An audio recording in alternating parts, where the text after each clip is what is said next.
A reading from the Gospel of Luke. Jesus also told them a parable. Can a blind person guide a blind person? Will not both fall into a pit? A disciple is not above the teacher, but everyone who is fully qualified will be like the teacher. Why do you see the speck in your neighbor's eye, but do not notice the log in your own eye? Or how can you say to your neighbor, "Friend, let me take out the speck in your eye," when you yourself do not see the log in your own eye? You hypocrite. First take the log out of your own eye, and then you will see clearly to take the speck out of your neighbor's eye.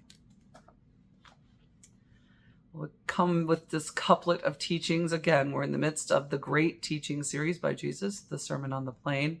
And these things are not necessarily related. They're kind of one after another. And the one that draws my attention today is the second one about the log versus the speck in the eye, and about helping oneself before you tend to other people. It reminds me of a quote that I learned from, or an anecdote from a journalist in Cleveland from the Plain Dealer. Her name is Connie Schultz, and she was quite popular when I was there a decade or so ago. And I just remember her once sharing that her mother had a saying, and her mother was a devout Methodist, I think it was, but she said, "My mother always said that Christianity is supposed to be about helping others and improving yourself." It's about helping others and improving yourself. And so often people get that reversed.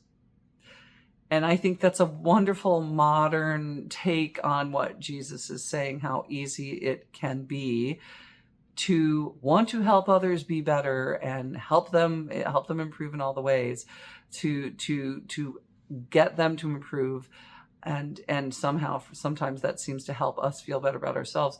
I think Connie Schultz's mother is right. If we can keep that the way it's meant to be, which is we are always being invited as followers of Jesus to do better, to be better, to be more fully, and by which Jesus means more fully the person God created us to be, more free, more loving, more unburdened, because we're living in alignment with the way God has created the universe to be. And that is, at its essence, loving God and loving our neighbors and loving ourselves while we're at it. So I want to leave that with us today as something to contemplate, because the log and the speck in the eye, I don't know, but this idea of improving ourselves, if we've got improvement energy, get that log out of our own eye, and helping others rather than being tempted into the other version, which does seem to be